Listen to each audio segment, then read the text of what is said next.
इतनी सारी बातचीत रखी।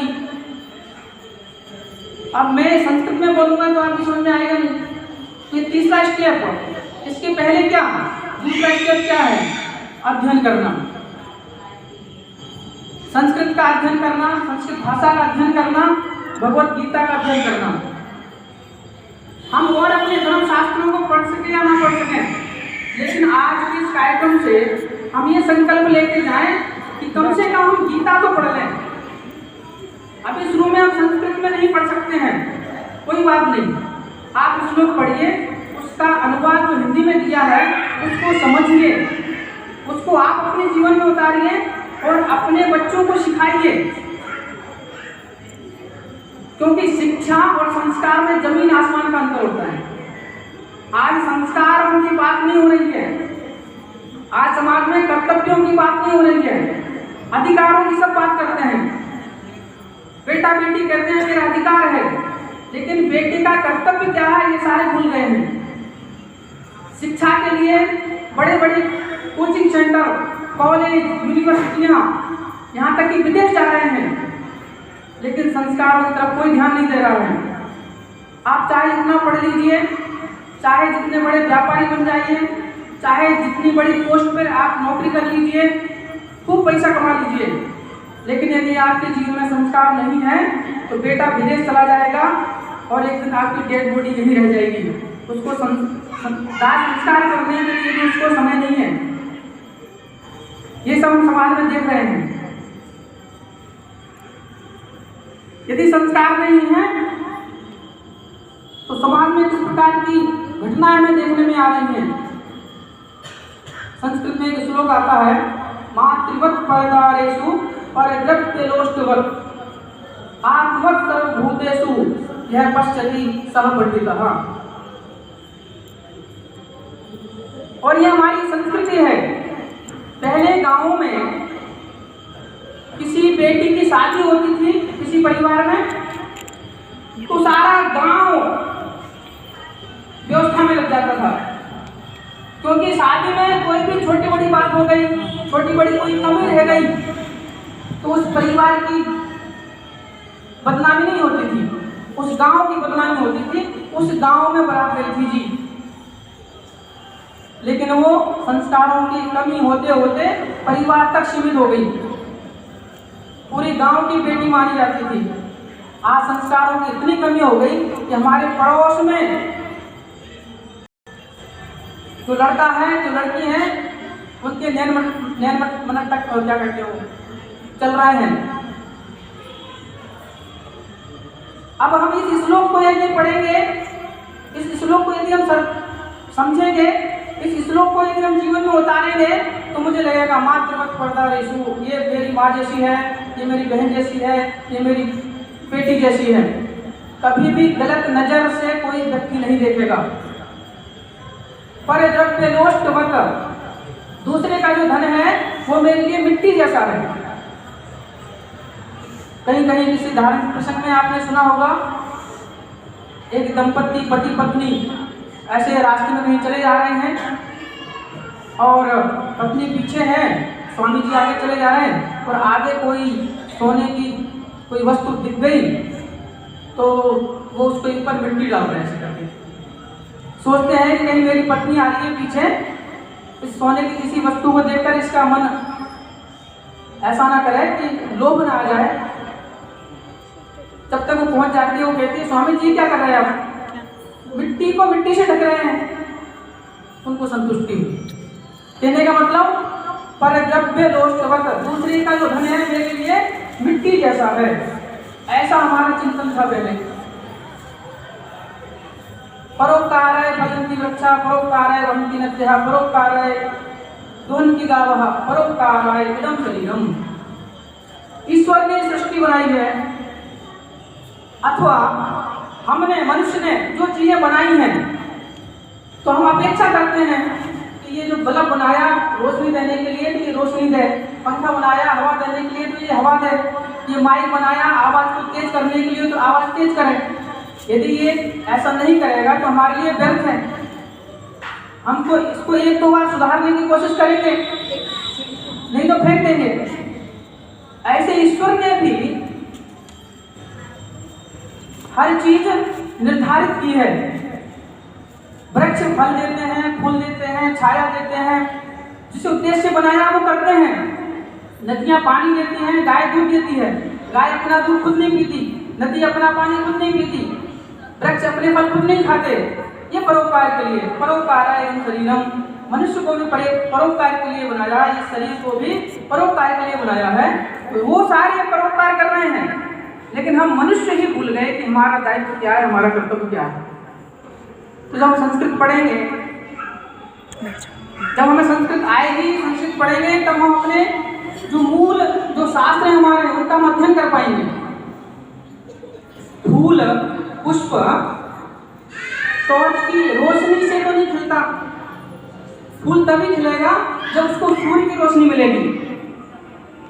तो हमारे जो धर्म ग्रंथ हैं उसका हम अनुवाद भले ही पढ़ लें, लेकिन आत्मसंतुष्टि नहीं होगी, उसका मूल जो सार है वो समझ में नहीं आएगा। तो मूल सार को समझने के लिए मूल भाषा में ही पढ़ना होगा। राष्ट्र की एकता के लिए, अपने संस्कृति को बचाने के लिए, संस्कारों को बचाने के लिए संस्कृत परम आवश्यक है। और आज इस कार्यक्रम के दो ही उद्देश्य थे। आप अंग्रेजी पढ़िए, जीवन में कुछ भी करना है, अन्य विषय पढ़िए, लेकिन जिस प्रकार से हम यदि पानी मांगे तो पानी किसी बर्तन में आएगा, गिलास होगा, लोटा होगा, कटोरी होगी। इसका मतलब क्या हुआ? जल का आधार जो है वो बर्तन है। इसी प्रकार से हमारी जो संस्कृति है, हमारे जो संस्कार हैं, उसका आधार संस्कृत भाषा है। यदि भारत शब्द, भारत का मतलब है भारत, भा का मतलब है प्रकाश, रत का मतलब है रत रहना, प्रकाश का मतलब है ज्ञान। जिस देश में ऋषि मुनि सदैव ज्ञान में रत रहते थे, ज्ञान परंपरा में रत रहते थे, वो भारत है। यदि भारत शब्द में से आपने संस्कृत शब्द को निकाल दिया तो भारत भारत नहीं बचा। भारत में से आपने संस्कारों को निकाल दिया तो भारत भारत नहीं बचा, फिर वो इंडिया हो जाएगा। तो भारत और इंडिया में जमीन आसमान का अंतर है। हिंदी की एक फिल्म में आपने गीत सुना होगा, गोविंदा की कोई फिल्म है, मेरा इंडिया, उसमें गाते हैं ना कि जहाँ महिला मांग में सिंदूर लगाती है, जहाँ पैरों में पायजेब होती है, जहाँ सिर पर तिलक होता है, बेटा पकड़ना, है ना, जहाँ मंदिरों में घंटियाँ बजती हैं, वो भारत है। तो हमें फिर से भारत को वास्तव में भारत बनाना है, अपने बच्चों को संस्कारित करना है, अपनी संस्कृति को आगे ले जाना है, तो हमें संस्कृत पढ़ना पड़ेगा, संस्कृत सीखना पड़ेगा। आज सभी लोग अपने बच्चों को संस्कृत सीखने के लिए प्रेरित कीजिए। आज के इस कार्यक्रम का यही उद्देश्य है। समय बहुत हो गया है और ये समय बहुत होने का कारण भी हम सभी हैं। 4 बजे की सूचना थी, 5 बजे आए, हमारे अतिथि 4 बजे उपस्थित हो गए। शर्म के मारे, लज्जा के मारे मैं सामने नहीं जा पाया। लोगों का मानना था ये कार्यक्रम मेरा है, लोगों का मानना था कि ये कार्यक्रम ऋचा जी का है। ये कार्यक्रम ना मेरा था, ना ऋचा जी का था, ना मोहित जी के परिवार का था। ये कार्यक्रम था संस्कृत भारती का, और संस्कृत भारती मैं नहीं हूँ, ना ऋचा जी है, ना मोहित जी है। संस्कृत भारती मैं हूँ, आप हैं, और मंच में जो लोग बैठे हैं ये हैं।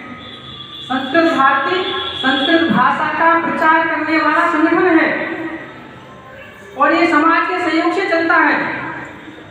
समाज में जिस प्रकार का दुष्प्रचार है कि संस्कृत भाषा कठिन भाषा है, संस्कृत भाषा मृत भाषा है, संस्कृत पढ़ते जीवन में कोई उन्नति नहीं है, अंग्रेजों ने दुष्प्रचार किया, उस दुष्प्रचार को खत्म करने के लिए संस्कृत भारती काम करती है। संस्कृत भाषा कर्मकांड का विषय नहीं है, भाषा नहीं है।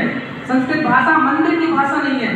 जिस प्रकार से हम हिंदी बोलते हैं, जिस प्रकार से हम पंजाबी बोलते हैं, या अन्य प्रदेश के लोग जिस प्रकार से अपनी अपनी भाषाएं बोलते हैं, ऐसे संस्कृत भाषा भाषा है। संस्कृतम सर्वत्र संस्कृतम सर्वेषाम, संस्कृत सबकी है और सब जगह है। जो दुष्प्रचार किया उस दुष्प्रचार को खत्म करने के लिए संस्कृत भारती काम करती है। आज आप सभी लोग अपने कीमती समय में से समय निकाल कर यहाँ आए, विषय को ध्यान से सुना, आपका बहुत बहुत साधुवाद। और विशेष रूप से हम आप सभी अतिथियों का धन्यवाद व्यक्त करते हैं कि आपने पूरा साथ दिया, पूरा सहयोग किया। नहीं और कोई लोग होते तो कहते 4 बजे का टाइम दिया है, अपना कोई भी नहीं है। मैं कोटि कोटि आप सबको प्रणाम करता हूँ, बहुत बहुत धन्यवाद।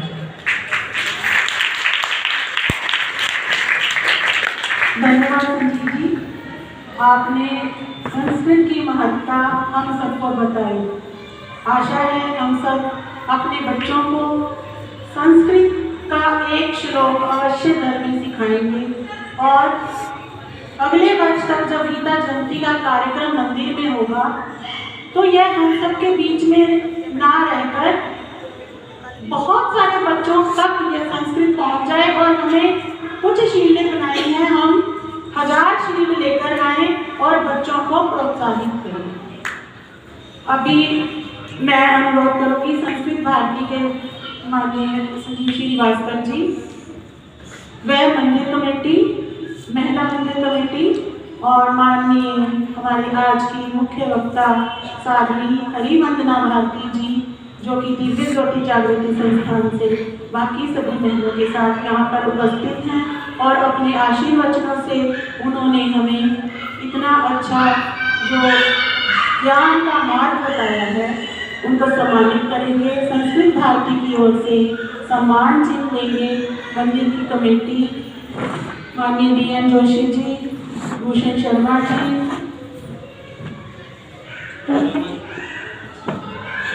शर्मा जी, आकाश शर्मा जी,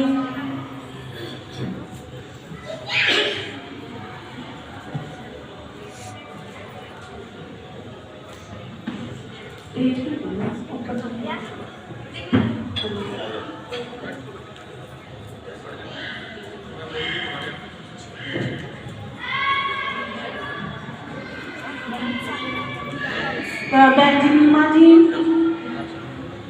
मंदिर महिला कमेटी नीमा दीदी, नीमा जी, रानी जी, बहन रीटा जी, बहन रीटा जी, बहन रीटा जी का हर सामाजिक कार्य में बहुत ही सहयोग रहता है। इस क्षेत्र में अर्बन स्टेट में सनातन मंदिर, आर्य समाज मंदिर, विश्वनाथ मंदिर, कोई भी सामाजिक कार्य होता है, बहन रीटा जी का बहुत सहयोग रहता है।